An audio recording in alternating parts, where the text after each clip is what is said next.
बिस्मिल्लाहिर्रहमानिर्रहीम।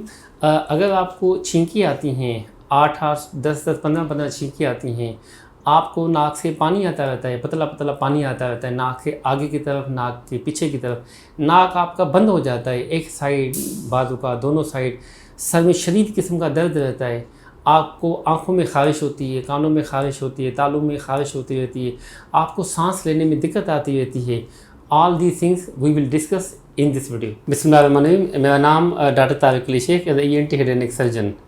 अक्सर जो पेशेंट आते हैं देखा गया है कि वो कहते थे सुबह सवेरे उठते ही 8-8 छींकें आती हैं, 15-15 छींकें आती हैं, बाज़ों का 20-20 छींकें आती रहती हैं, नाक से पतला सा पानी आता रहता है, नाक से आगे की तरफ, नाक के पीछे की तरफ, आँखों में ख़ारिश होती है, गले में ख़ारिश होती है, तालू में ख़ारिश होती है, कानों में ख़ारिश होती रहती है। कहते हैं एलर्जिक राइनाइटिस। एलर्जिक राइनाइटिस बुनियादी तौर पे वो एलर्जेंस जब हमारी बॉडी में चले जाते हैं तो हमारी बॉडी से एंटीबॉडीज पैदा होती हैं। ये हमारी बॉडी का रिएक्शन है, हमारी बॉडी का रेस्पॉन्स है। तो ये IgE एंटीबॉडीज रिलीज़ होते हैं। तो ये एलर्जेंस, एंटीजीन, एंटीबॉडी आपस में मिलके एक रिएक्शन स्टार्ट हो जाता है, जिसे हम कहते हैं हाइपर सेंसिटिविटी टाइप 1 रिएक्शन। और जैसे स्टार्ट हो जाता है ये सारी की सारी अलामतें स्टार्ट हो जाती हैं।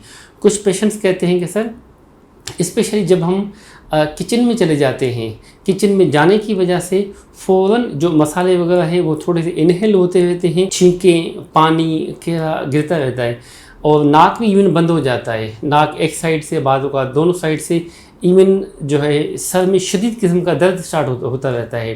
कुछ पेशेंट कहते हैं कि सर, स्पेशली जब हम कमरे में चले जाते हैं, वहाँ पे थोड़ी सी डस्टिंग होती है, उससे भी फ़ौरन छींकें स्टार्ट हो जाती हैं।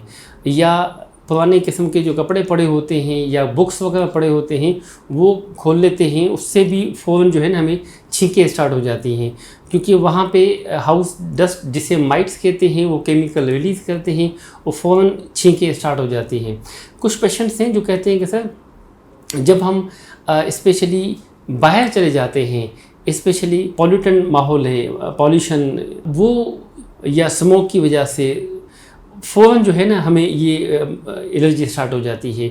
कुछ पेशेंट्स होते हैं जो कहते हैं कि सर, हमें स्पेशली जब हम पार्क में चले जाते हैं तो वहाँ पे वाइट और पिंक किस्म की जो फ्लावर्स है उससे जो है ना हमें एलर्जी हो जाती है। कोई पेशेंट हैं जो परफ्यूम से हो जाती है, खुशबू से हो जाती है, उनको नाक इवन बंद हो जाते हैं। तो कुछ फैक्टर्स होते हैं जिसमें देखा गया है कि पेशेंट जिनको खाने पीने की अशिया से हो जाते हैं, स्पेशली डेयरी प्रोडक्ट्स हो गई, जैसे दूध हो गया, दही वगैरह हो गई, कुछ फास्ट फूड वगैरह इस्तेमाल कर लेते हैं, कुछ को सिट्रस चीज़ों से स्टार्ट हो जाती हैं। तो ये सारे के सारे एलर्जेंस हैं जो हमारी बॉडी में चले जाते हैं। हमारी बॉडी का एक रिएक्शन होता है, एक रेस्पॉन्स होता है, जिस रेस्पॉन्स में IgE एंटीबॉडीज़, एंटीजन मिल के एक रिएक्शन स्टार्ट हो जाता है, जिसमें स्पेशली हमारी जो बॉडी में जो बम होते हैं, जिसे हम कहते हैं मास्ट सेल जो हमारे नाक की म्यूकोसा पे इकट्ठे हो जाते हैं और वो रिलीज़ करते हैं chemical reaction, specially histamine, bradykinin, serotonin, ये रिलीज़ करते हैं, जिससे नाक की सूजन हो जाती है, जिससे कंजेशन हो जाती है, जिससे पानी आता रहता है, जिससे आँखें, गला, तालू मुकम्मल ख़ारिश होती रहती है, मुकम्मल ये मामला स्टार्ट होते रहते हैं। तो उसमें देखा गया है कि एलर्जी, जो पेशेंट जिनको पूरा का पूरा साल एलर्जी चलती रहती है, उससे हम कहते हैं पेरिनियल एलर्जिक राइनाइटिस।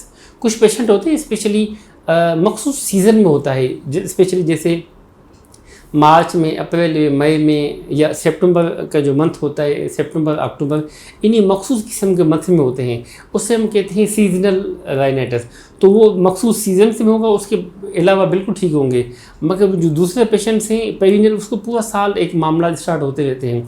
तो उसमें देखा गया कि अगर एलर्जी को ट्रीट ना किया गया तो चांसेस होते रहते हैं कि जैसे ही आप नाक से फ्रेश किस्म की हवा लेते हैं तो कुदरत ने, अल्लाह ताला ने एक निज़ाम रखा हुआ है, नाक से हवा फ़िल्टर्ड होती है और आपके बालों की वजह से वायरस, बैक्टीरिया, जर्म्स जो हैं वो फ़िल्टर्ड होकर गले में, अल्टीमेटली चेस्ट में चले जाते हैं। तो आप फ़िल्टर्ड हवा लेते हैं। अगर नाक बंद होती है, पानी आता रहता है, छींकें आती रहती हैं, तो उससे नाक बंद होने की वजह से आप मुंह से सांस लेते हैं, तो वायरस, बैक्टीरिया, जर्म्स वगैरह गले को इन्फेक्शन हो जाता है। इस तरह चेस्ट का इन्फेक्शन होता रहता है। अगर एलर्जी को ट्रीट ना किया गया, नाक में सूजन हो जाती है, वहाँ पे कंजेशन हो जाती है, वहाँ पे अल्टीमेटली वदूद के बनने के चांसेस होते हैं, जिसे हम पॉलिप कहते हैं। अगर मुसलसल केरा गिरता रहता है, चांसेस होते रहते हैं कि चेस्ट का इन्फेक्शन, दमे के भी चांसेस होते हैं। 80% चांसेस होते हैं कि वो एलर्जिक राइनाइटिस की वजह से दमा हो जाता है। अगर एलर्जी को ट्रीट ना किया गया, चांसेस होते हैं कि कान और गले के जो दरमियान ट्यूब है, यूस्टेशन ट्यूब, ब्लॉक हो जाता है। कान भारी भारी से, वजनी से महसूस होते रहते हैं। इवन बच्चों में कान से रेशा आना शुरू हो जाता है। जो मर्द होते हैं उनमें ये ज़्यादा प्रॉब्लम हो जाता है फीमेल की बनस्पत, तो उनमें भारी भारी वजनी की वजह से लाइफ स्टाइल डिस्टर्बेंस हो जाती है। बच्चों को स्कूलिंग में डिस्टर्बेंस, उनका खाने में, उनका पीने में, उसको डेली एक्टिविटीज़ में, उसको स्कूल गोइंग में, ये सारी की सारी। तो अगर एलर्जी को ट्रीट ना किया गया तो दायमी नज़ला ज़ुकाम हो सकता है, जिसे हम कहते हैं क्रोनिक साइनोसाइटिस। तो अटमोस्ट एलर्जी को आइडेंटिफाई करना और उसको ट्रीट करना इट्स मोस्ट इम्पॉर्टेंट। क्योंकि वीडियो लेंथी हो रही है, तो regarding its diagnosis and treatment we will discuss in next video.